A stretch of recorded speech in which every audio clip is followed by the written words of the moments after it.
Welcome back to my channel, where African tales leap from the heart of the continent. Today, we venture into the life of two lovers, Funmi and Emeka. Grab a seat, hit that like button, and subscribe for more tales that stir the soul. Let's dive in.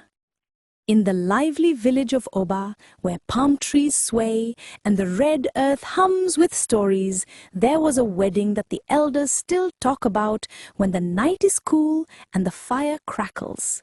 It was the marriage of Funmi, a Yoruba beauty with a smile like morning dew, and Emeka, a proud Igbo man whose charm could make a stubborn goat follow him. Their love was sweet, but their wedding? Oh, it turned into Wahala so big that even the ancestors leaned down from the sky to watch. As the elders say, when love dances with pride, the drumbeats turn to chaos.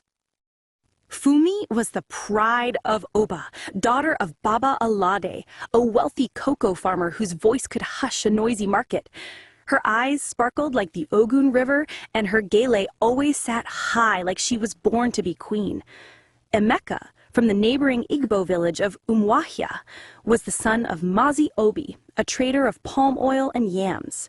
Emeka had a laugh that filled the air and a swagger that made the girls giggle. When Baba Alade agreed to give Funmi's hand to Emeka, the villages buzzed like bees around honey. A Yoruba-Igbo wedding? It was a feast the gods themselves would attend. The wedding day came with the sun smiling brightly. Oba's square was alive. Women in bright usul-oke and wrappers stirred pots of amala and agusi, the smell wrapping the village like a warm hug. Men poured palm wine into gourds, joking about who could drink the most. Children ran wild, chasing each other with sticks and laughter. The square was decked with colorful cloths and flowers from the bush, and the talking drum, gangan, called everyone to come. The elders sat under a mango tree, sipping palm wine and nodding, while young men whispered about Emeka's fine agbada. The ceremony started with prayers to the ancestors. A wise Yoruba priest poured schnapps on the ground, saying, "May this union be strong like the mango tree, full of fruit and shade." Emeka's uncle, a dibia from Umuahia, added his own prayers, sprinkling kola nut bits for the spirits, saying, "Let the ancestors bless this love with peace." Funmi stepped out, her aso-oke glittering, her beads clicking like music. Emeka, in a deep blue agbada, stood tall, grinning like he'd won a bag of gold. The crowd clapped and shouted, the drums beat loud, and all seemed well, like a pot of jollof cooked just right. But, as the elders say, when the breeze is too sweet, check for a storm. Chaotic. The first trouble came during the bride price. Mazi Obi brought gifts, yams, goats, and a basket of kola nuts so big it took 2 men to carry. But Funmi's aunt, Iakemi, a woman with a tongue sharp like a razor, stood up. These kola nuts are small. You think my niece is worth this kind of thing?" The crowd went quiet. Mazi Obi's face turned red like palm oil. "These are the best kola from Umuahia." The elders tried to calm her, but her words were like pepper and soup, hot and hard to ignore. The air was tight, but the women brought food to cool things down. There was amala, agusi, and jollof rice, steaming and spicy, but the servers made a mistake. They didn't cook enough. By the time half the guests got plates, the jollof was finished. An uncle, Baba Tunde, with a belly like a drum, stood up, waving his walking stick. "No jollof at a wedding? Are we here to starve?" The women serving apologized, but Baba Tunde grabbed a pot of agusi and started scooping it himself, pushing others away. Guests argued, children laughed, and the drummers slowed, unsure what beat to play. Then the big Wahala landed like a thunderclap.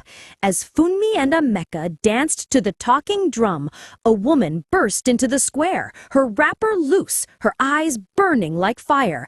It was Amara, Emeka's old flame from Umuahia, whom he'd courted before meeting Funmi. The village knew their story had ended, or so they thought. Amara had other ideas. She stormed to the center, shouting, "Emeka, you think you can leave me like old cloth? You swore by the gods to marry me." The drums stopped. The crowd gasped. Funmi froze, her gilly shaking. "Who is this?" Emeka tried to speak, but his words stuck like yams in a dry throat. Baba Alade jumped up, his staff banging the ground. "What is this madness?" Amara pointed at Emeka, her voice loud enough to wake the ancestors. "Ask him! He promised me under the stars, then ran to this Yoruba girl." The women whispered, the men shouted, and the children peeked from behind their mothers, eyes wide. Funmi, no soft woman, stepped forward. "You come to my wedding to talk nonsense?" She grabbed a gourd of palm wine and splashed it on Amara. The crowd screamed. Amara, not backing down, lunged at Funmi, and the two women grabbed each other, their wrappers twisting like ropes. The square turned to a market of noise. Some cheered, some begged for peace. The drummers, caught in the moment, started a fast beat, as if it were a fight. Baba Alade and Mazi Obi tried to stop the fight, but their words only added fuel. Iakemi, seeing her chance, shouted at Mazi Obi, "Your son is a disgrace! He brings shame to Oba!" Mazi Obi fired back, "Your daughter is too proud. Who does she think she is?" The elders, usually calm, started arguing too, some for Oba, some for Umuahia. The flute player, confused, played a sad tune, as if the wedding were already over. Then, as if the gods were tired of the noise, a strong wind swept through the square. The colorful cloths flew, the kola nuts rolled away, and the big canopy over the food crashed down, smashing the wedding cake into a mess of cream and yam flour. The women cried, "The ancestors are vexed!" The men rushed to lift the canopy, but the cake was gone. Baba Tunde, still hungry, scooped up some cream and licked it, saying, "At least it's sweet, oh?" The priest and Dibia poured more schnapps and cola, praying loudly to calm the spirits. The crowd grew quiet. Funmi and Amara were pulled apart, their wrappers torn, but their fire still burning. Emeka, his head low, admitted he'd loved Amara once, but ended it before meeting Funmi. The elders, after much talk, said the wedding could go on, but Emeka must offer a goat to the gods for his mistake and beg both women for forgiveness. Amara, her heart heavy, left Oba, swearing never to return. Funmi, though hurt, took Emeka's hand, her love stronger than her anger.